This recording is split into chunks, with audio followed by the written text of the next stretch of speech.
ದೇಶದಾದ್ಯಂತಲೂ ಕೂಡ 25ನೇ ಕಾರ್ಗಿಲ್ ವಿಜಯ ದಿವಸ್ ಆಚರಣೆ ಆಗ್ತಾ ಇದೆ ಬಹಳ ಸಂಭ್ರಮದಿಂದ. ಅದರ ಜೊತೆಗೆ ನಮ್ಮ ಯೋಧರ ತ್ಯಾಗ ಬಲಿದಾನ ನೆನಪು ಮಾಡಿಕೊಳ್ತಾ ಇರುವಂತಹ ದಿನ.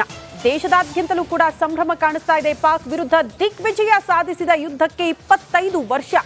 ದ್ರಾಸ್ನ ಕಾರ್ಗಿಲ್ ಸ್ಮಾರಕಕ್ಕೆ ಪ್ರಧಾನಿ ನರೇಂದ್ರ ಮೋದಿ ಅವರು ಭೇಟಿ ಕೊಟ್ಟರು. ಹುತಾತ್ಮ ಯೋಧರಿಗೆ ಗೌರವ ಸಲ್ಲಿಸಿದ್ರು ಪ್ರಧಾನಿ ನರೇಂದ್ರ ಮೋದಿ ಅವರು. ಅದಾದ ಬಳಿಕ ಮಾತನಾಡಿದ್ರು. ಹುತಾತ್ಮರಾದ ವೀರ ಯೋಧರಿಗೆ ಗಣ್ಯರು ಶ್ರದ್ಧಾಂಜಲಿ ಸಲ್ಲಿಸುತ್ತಿದ್ದಾರೆ. 25 ವರ್ಷಗಳು ಕಳೆದು ಹೋಗಿದೆ ಕಾರ್ಗಿಲ್ ಯುದ್ಧಕ್ಕೆ. ವಾಪಸ್ ನಾನು ಚರ್ಚೆಗೆ ಬರ್ತೀನಿ. ಚಕ್ರವರ್ತಿ ಸೂಲಿಬೆಲೆ ಅವರು ನೇರ ಸಂಪರ್ಕದಲ್ಲಿ ಇದ್ದಾರೆ. ಚಕ್ರವರ್ತಿ ಸರ್, ತಾವು ಹೇಳ್ತಾ ಇದ್ರಿ ಇಂಟೆಲಿಜೆನ್ಸ್ಗೆ ಒಂದೇ ಒಂದು ಮಾಹಿತಿ ಇರಲಿಲ್ಲ, ಅದು ಫೇಲ್ಯೂರ್, ಅತಿ ದೊಡ್ಡ ಫೇಲ್ಯೂರ್ ಅಂತ. ಬಟ್ ನನಗೆ ಒಂದು ಪ್ರಶ್ನೆ ಬಂತು ನಾನೀಗ ಓದುವಾಗ. ಸಿಮ್ಲಾ ಒಪ್ಪಂದ, ಆ ಸಂದರ್ಭದಲ್ಲಿ ಗಡಿಯಲ್ಲಿ ನಮ್ಮ ಯೋಧರು ಇರಲಿಲ್ಲ, ಅದನ್ನ ಎನ್ಕ್ಯಾಶ್ ಮಾಡ್ಕೊಳ್ತು ಪಾಕಿಸ್ತಾನ, ನಂಬಿಕೆ ದ್ರೋಹ ಮಾಡ್ತು. ನಮ್ಮ ಬಂಕರ್ಗಳಲ್ಲಿ ಬಂದು ಅಡಗಿ ಕುಳಿತುಕೊಳ್ಳೋ ಮೂಲಕ, ಎತ್ತರದ ಪ್ರದೇಶಕ್ಕೆ ನಿಲ್ಲೋ ಮೂಲಕ ಮೋಸ್ಟ್ಲಿ 528 ಯೋಧರು ಹುತಾತ್ಮ ಆಗೋದಕ್ಕೆ ಇದೆಲ್ಲವೂ ಕೂಡ ಕಾರಣ ಆಗ್ಬಿಡ್ತಾ ಅನ್ನುವಂತ ಪ್ರಶ್ನೆ ಬಂದ್ಬಿಡುತ್ತೆ. ಅಬ್ಸಲ್ಯೂಟ್ಲಿ ಅಲ್ಲೊಂದು ಒಪ್ಪಂದ ಇತ್ತು, ಅದನ್ನೇ ಜೆಂಟಲ್ಮನ್ಸ್ ಅಗ್ರಿಮೆಂಟ್ ಅಂತ ಕರೀತಾರೆ. ಕಾರ್ಗಿಲ್ ನ ಟೆರೇನ್ ಹೇಗಿದೆ ಅಂತಂದ್ರೆ, ಅದು ನಾನು ಆಗ್ಲೇ ಹೇಳಿದಂತೆ 15,000 ಅಡಿ ಎತ್ತರದ ಪರ್ವತಗಳು, ಅದಕ್ಕೆ ಮಂಜು ಮುಗಿಸುತ್ತೆ, ಸಿಕ್ಕಾಪಟ್ಟೆ ಕಷ್ಟ. ಟಫ್ ಟೆರೇನ್, ಬದುಕೋದು ಬಹಳ ಕಷ್ಟ ಅಲ್ಲಿ. ಅಂತ ಹೊತ್ನಲ್ಲಿ ಒಂದು ಒಪ್ಪಂದ ನಾವೇನ್ ಮಾಡ್ಕೊಂಡಿದ್ವಿ ಅಂತಂದ್ರೆ, ಲೆಟ್ ಅಸ್ ಬಿ ಜೆಂಟಲ್ಮನ್. ನೀವು ಕೂಡ ಚಳಿಗಾಲದಲ್ಲಿ ಮಂಜು ಮುಸುಕುವಾಗ ಕೆಳಗಿಳಿದು ಬಿಡಿ, ನಾವು ನಮ್ ಗುಡ್ಡಗಳಿಂದ ಕೆಳಗಿಳಿದು ಬಿಡ್ತೀವಿ, ನಮ್ ಸೈನಿಕರಿಗೆ ತೊಂದರೆ ಆಗೋದ್ ಬೇಡ ಅಂತ ಸಹಜವಾದ ಒಪ್ಪಂದ ಮಾಡ್ಕೊಂಡಿದ್ವಿ. ಮತ್ತು ಪಾಕಿಸ್ತಾನಕ್ಕೆ ಕಾರ್ಗಿಲ್ ನ ಭಾಗದಲ್ಲಿ ನುಸುಳೋದು ಸುಲಭದ ಸಂಗತಿ ಆಗಿರ್ಲಿಲ್ಲ. ಬಿಕಾಸ್ ಅಲ್ಲಿನ ಲೋಕಲ್ ಜನರ ಸಪೋರ್ಟ್ ಇಲ್ಲ. ಮತ್ತು ಕಾರ್ಗಿಲ್ ನ ವಾತಾವರಣ 1987 ನಲ್ಲಿ ಇದೆ ಅಟ್ ರೈಟ್. ಜಿಯಾವುಲ್ಲಕ್ ಇದ್ದಾಗ, ಜನರಲ್ ಜಿಯಾವುಲ್ಲಕ್ ಇದ್ದಾಗ ಆಪರೇಷನ್ ಬದರ್ಗೆ ಟ್ರೈ ಮಾಡಿದ್ರು. ಬಟ್ ಅದನ್ನ ಇನ್ಕ್ಯುಬೇಷನ್ ಕಳಿಸ್ಬಿಟ್ರು ಆ ಫೈಲ್ ಅನ್ನ. ಅದಾದ್ಮೇಲೆ ಅದನ್ನ ಈಗ ಎಕ್ಸಿಕ್ಯೂಟ್ ಮಾಡ್ಲಿಕ್ಕೆ ಟ್ರೈ ಮಾಡಿದ್ ಹೇಗೆ ಅಂತಂದ್ರೆ, ಚಳಿಗಾಲಕ್ಕೆ ನಾವ್ ಇಳಿದು ಹೋಗ್ಬೇಕಿತ್ತು, ನಾವ್ ಇಳಿದು ಬಂದ್ವಿ.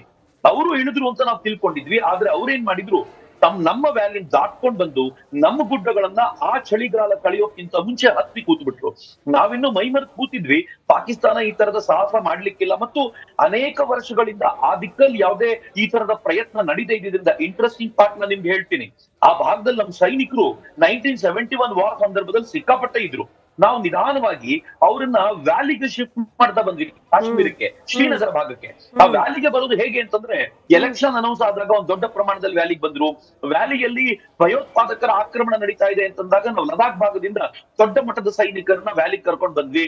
ಹೀಗೆ ವ್ಯಾಲಿಗೆ ಶಿಫ್ಟ್ ಮಾಡಿ ನಮ್ಮೆಲ್ಲ ಗಮನವನ್ನ ವ್ಯಾಲಿ ಕಡೆ ಇಟ್ಟಿರುವಾಗ ದೇ ಟ್ರೈಡ್ ಈ ಕಡೆಯಿಂದ ನಾವು ಬರ್ಬೋದು ಅಂತ. And to some extent, to maximum extent ನಂಗೆ ಅನ್ಸುತ್ತೆ ದೇ ವರ್ ಸಕ್ಸಸ್ಫುಲ್. ಯಾಕೆ ಅಂತಂದ್ರೆ, ನಮ್ ಯಂಗ್ ಆಫೀಸರ್ ಗಳನ್ನ ಕಳ್ಕೊಂಡ್ವಲ್ಲ, ಬಹಳ ಕಷ್ಟಕರವಾಗಿತ್ತು ಅಂತ.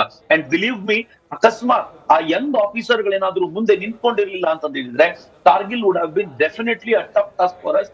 ಅಫ್ಕೋರ್ಸ್ ಟಫ್ ಟಾಸ್ಕ್ ಕೊನೆವರೆಗೂ. ಬಟ್ ಆ ಯಂಗ್ ಆಫೀಸರ್ ಗಳಿಗೆ ಸೆಲ್ಯೂಟ್ ಮಾಡಬೇಕು. ಯಾಕೆ ಅಂತಂದ್ರೆ, ಪ್ರಾಣವನ್ನು ಪಣಕ್ಕಿಟ್ಟು ಒಂದು ಕ್ಷಣವೂ ಕೂಡ ನನಗೇನಾಗುತ್ತೆ ಅಂತ ಯೋಚನೆ ಮಾಡದೆ ಅಲ್ಲಿ ನುಗ್ಗಿದವರು. ಯಾಕೆ ಅಂತಂದ್ರೆ, ಮೇಲೆ ಯಾರಿದ್ದಾರೆ, ಭಯೋತ್ಪಾದಕರೋ ಪಾಕಿಸ್ತಾನಿ ಸೈನಿಕರೋ, ಅವ್ರ ಹತ್ರ ಏನ್ ಶಸ್ತ್ರಗಳಿವೆ, ನಂಬರ್ ಎಷ್ಟು, ಅವರ ಸ್ಟ್ರಾಟಜಿ ಏನಿದೆ, ಏನೂ ನಮ್ಗೆ ಗೊತ್ತಿರ್ಲಿಲ್ಲ. ನಾನು ಕರ್ನಲ್ ಅಭಯ್ ಅವ್ರ ಜೊತೆ ಮಾತಾಡ್ತಿರುವಾಗ, ಅವ್ರ ಮಾತುಗಳನ್ನ ಕೇಳ್ತಿರುವಾಗ, ಅವ್ರು ಒಂದ್ಸಲ ಹೇಳ್ತಿದ್ರು, ಅವರು ಗನ್ನರ್ ಗಳ ಹೆಡ್ ಆಗಿದ್ರು. ಅವರು ಆ ಗನ್ಗಳನ್ನ ತಗೊಂಡ್ಬರ್ಬೇಕಾದಾಗ ಈ ಜೋಜಿಲಾ ಪಾಸ್ ನಿಂದ ತಗೊಂಡ್ ಬಂದು ಒಂದು ದೊಡ್ಡ ಫೀಲ್ಡ್ ಅಲ್ಲಿ ನಿಲ್ಸಿದ್ರಂತೆ. ಆ ಫೀಲ್ಡ್ ಒಂಥರ ಫುಟ್ಬಾಲ್ ಸ್ಟೇಡಿಯಂ ತರ ಇತ್ತು ಅಂತ ಇಮ್ಯಾಜಿನ್ ಮಾಡ್ಕೊಳ್ಳಿ. ಇಂಥವ್ರು ಆ ಫೀಲ್ಡ್ ಯಾರಿಗೂ ಗೊತ್ತಿರ್ಲಿಲ್ಲ, ಅದು ಮೇಲೆ ಕೂತ ಪಾಕಿಸ್ತಾನಿಯರಿಗೆ ನೇರ ದೃಷ್ಟಿಯಲ್ಲಿತ್ತು ಅಂತ. ಇವ್ರು ಹೇಳ್ತಾರೆ, ನಂಗೆ ಯಾವ್ದೋ 6 ಸೆನ್ಸ್ ವರ್ಕ್ ಆಯ್ತು, ನಾವ್ ಹೀಗಿರೋದ್ ಬೇಡ ಅಂತ ಅದನ್ನ ತಗೊಂಡೋಗಿ ಬೇರೆ ಬೇರೆ ಕಡೆ ನಿಲ್ಲಿಸ್ಕೊಂಡಿದ್ರ ಕಾರಣಕ್ಕೋಸ್ಕರ ಉಳ್ಕೊಂಡ್ವಿ. ಇಲ್ಲ ಅಂದ್ರೆ ಅಷ್ಟು ಬೋಫೋರ್ಸ್ ಗನ್ಗಳು ನಮ್ ನಷ್ಟವಾಗಿರ್ತಿದ್ವು, ಪಾಕಿಸ್ತಾನದ ದಾಳಿಗೆ ಸಿಲುಕಿ ಅದು ದೊಡ್ಡ ಅವಮಾನ ಆಗಿರ್ತಿತ್ತು ಅಂತ. ಅಂದ್ರೆ ಎಲ್ಲೋ ಒಂದು ಕಡೆ ನಮಗೆ ದೊಡ್ಡ ಮಟ್ಟದಲ್ಲಿ ಈ ತರದ ಸೈನಿಕರ ಅವರ ಇಂಟ್ಯೂಷನ್ ಗಳು ಕಾಪಾಡಿವೆ, ಅವರ ಯುದ್ಧದ ರೀತಿ ನೀತಿಗಳ ಅಧ್ಯಯನ ಕಾಪಾಡಿದೆ ಅಂತ ನನಗೆ ಯಾವಾಗ್ಲೂ ಅನ್ಸುತ್ತೆ. ಹೀಗಾಗಿ ಇಂಟೆಲಿಜೆನ್ಸ್ ಫೇಲ್ಯೂರ್ ಆದ್ರೂ ಕೂಡ ನಮ್ ಸೈನಿಕ ತನ್ನ ರಕ್ತವನ್ನು ಹರಿಸಿ ಆ ಗುಡ್ಡಗಳನ್ನ, ಬಿಳಿ ಶ್ವೇತ ವರ್ಣದ ಆ ಗುಡ್ಡಗಳ ಮೇಲೆ ಕೆಂಪು ರಕ್ತವನ್ನ ಹರಿಸಿ ಅವನ ಗುಡ್ಡಗಳನ್ನು ಉಳಿಸ್ಕೊಟ್ಟ ಅಂತ ನನಗನ್ಸುತ್ತೆ. Yes, thank you so much Chakravarthi sir. ಇಷ್ಟೊತ್ತು ನಮ್ಮ ಜೊತೆಗೆ ಜಾಯ್ನ್ ಆಗಿ ಈ ಕಾರ್ಗಿಲ್ ವಿಜಯ ದಿವಸದ ಪ್ರಯುಕ್ತ ಆ ಯುದ್ಧದ ಸನ್ನಿವೇಶವನ್ನು ಮೆಲುಕು ಹಾಕಿದ್ದಕ್ಕಾಗಿ thank you so much join ಆಗಿದ್ದಕ್ಕಾಗಿ.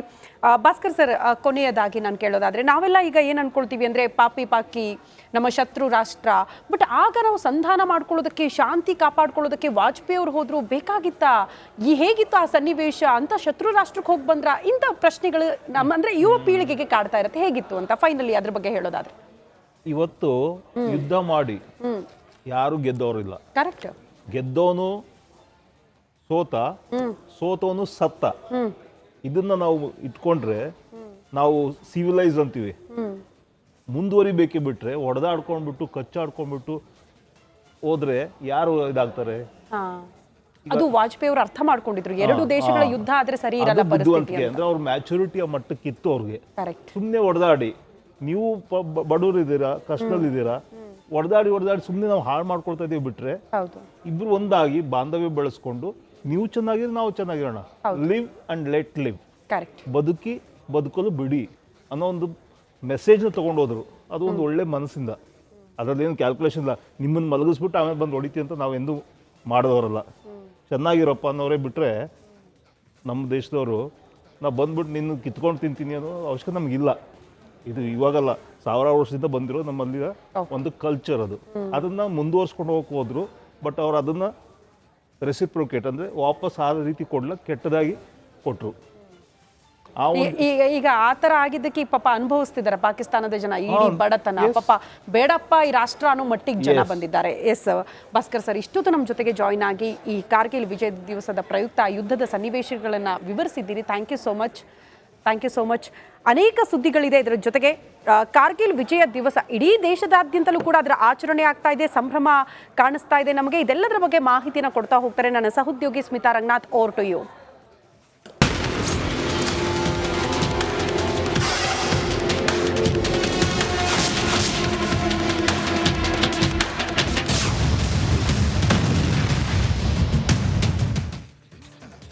ಒಂದು ಕಡೆ ಶತ್ರುಗಳ ಮೇಲೆ ಯುದ್ಧದಲ್ಲಿ ಜಯಬೇರಿಯನ್ನ ಸಾಧಿಸಿದ ವೀರ ಯೋಧರಿಗೆ ನಮನವನ್ನ ಸಲ್ಲಿಸಿ ವಿಜಯ್ ದಿವಸನ್ನ ಸಂಭ್ರಮದಿಂದ ಆಚರಣೆ ಮಾಡಲಾಗ್ತಿದ್ರೆ, ಮತ್ತೊಂದು ಕಡೆಯಲ್ಲಿ ಕೊಲೆ ಆರೋಪದಲ್ಲಿ ಜೈಲು ಪಾರಾಗಿರುವ ದರ್ಶನ್, ಕೊಲೆ ಬರ್ಬರವಾಗಿ ನಡೆದಿದೆ ಅಂತ ಗೊತ್ತಿದ್ರು ಕೂಡ ಅದರ ಆರೋಪದಲ್ಲಿ ಜೈಲಿಗೆ ಸೇರಿರುವ ದರ್ಶನ್ ಬಿಡುಗಡೆ ಆಗ್ಲಿ ಅಂತ ಹೇಳಿ ಪತ್ನಿ ವಿಜಯಲಕ್ಷ್ಮಿ ದೇವರ ಮೊರೆ ಹೋಗಿದ್ದಾರೆ. ಕೊಲ್ಲೂರು ಮೂಕಾಂಬಿಕೆ ಸನ್ನಿಧಿಯಲ್ಲಿ ವಿಜಯಲಕ್ಷ್ಮಿ ಪೂಜೆ ಸಲ್ಲಿಸುತ್ತಿದ್ದಾರೆ. ಉಡುಪಿ ಜಿಲ್ಲೆ ಮೂಕಾಂಬಿಕೆ ದೇಗುಲದಲ್ಲಿ ಚಂಡಿಕಾ ಯಾಗವನ್ನ ನೆರವೇರಿಸಲಾಗಿದೆ. ಬೆಳಗ್ಗೆ 5 ಗಂಟೆಗೆ ವಿಶೇಷ ಪೂಜೆಯಲ್ಲಿ ವಿಜಯಲಕ್ಷ್ಮಿ ಭಾಗಿಯಾಗಿದ್ದಾರೆ. ವೈದಿಕರ ನೇತೃತ್ವದಲ್ಲಿ ನವಚಂಡಿಕಾ ಯಾಗವನ್ನ ನಡೆಸಿ ಪೂರ್ಣಾಹುತಿಯಲ್ಲಿ ಭಾಗಿಯಾಗಿದ್ದಾರೆ ವಿಜಯಲಕ್ಷ್ಮಿ. ದರ್ಶನ್ರನ್ನ ಕ್ಯಾಪ್ಟನ್ ಅರ್ಜುನ್ ಕೊಂದಿದ್ದು ಯಾರು? ಅವ್ರ ನರೇಟಿವ್ ಎಲ್ಲಿ ತಂದಿಟ್ಟಿದ್ದಾರೆ ಅಂತಂದ್ರೆ ಸಂಪತ್ತನ್ನ ಹಂಚಿಬಿಡೋದು ಅಂತ. ಇದು ಸ್ಟುಡಿಯೋ ಟಿಪ್ಪು ಜಯಂತಿ ಮಾಡಕ್ಕೆ ಅವ್ರಿಗೆ ಖಂಡಿಸಿದ್ರು. Very nice. ಯಾರು ತಪ್ಪು ಮಾಡಿರೋದಿಲ್ಲಿ? ಓಲೈಕೆ ಹೇಳಿಕೆ ಇದು ಅಂತ ಹೇಳಿ ಯಾಕೆ ಪರಿಗಣಿಸಬಾರದು? ಕಿಚ್ಚಕ್ಕಲ್ಲ ಇದು ವೇದಿಕೆ. ಇದು ಫೋಟೋ ಎಲ್ಲರಿಗೂ ಒಂದು ಟೈಮ್. ನಿಮ್ಮ ಸಮಯ ಮುಗಿದಿದೆ. ಅವ್ರು ಹೇಳೋಕ್ಕಿಂತ ಮುಂಚೆನೆ ಹೇಗೆ ಪ್ರತಾಪ್ ಸಿಂಹ ಪಾಸ್ ಕೊಟ್ಟಿದಂತ ಆಗ್ಲಿ ಡಿಕ್ಲೇರ್ ಆಗೋಗಿತ್ತು ಅಂತ ನನಗೊಂದು ಡೌಟ್ ಬಂತು. ಸಾಕು ನಿಲ್ಸಿ. ಕೆಟ್ಟ ಪದ ಬಳಕೆ ಕಾಂಪಿಟೇಷನ್ ಇಟ್ಟಿಲ್ಲ ನಾವಿಲ್ಲಿ.